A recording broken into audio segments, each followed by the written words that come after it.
Šobrīd mēs atrodamies Silenes robežu kontrolas punktā, kas sadala Latviju un Baltkrieviju.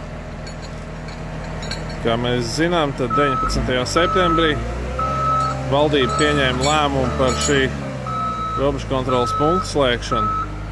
Nu, lūk, un te jau 3. Latgales brigādes zemesarga inženieri ir uzsākuši darbu pie robežas nostiprināšanas. Kā noskaņojums?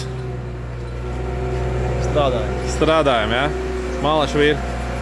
Sākuši darbus pie robežas nostiprināšanas, būvējot šādu te mūri no blokiem gar Baltkrievijas robežu. Vīri te rosās jau labu laiku.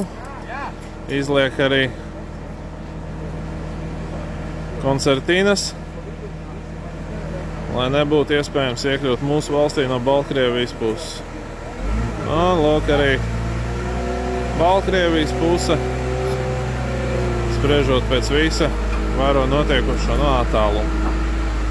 Lūk arī otrā pusē, te jau tāds pamatīgs betona bluķu žoks ir, kuram transports cauri vairs neizkļūs.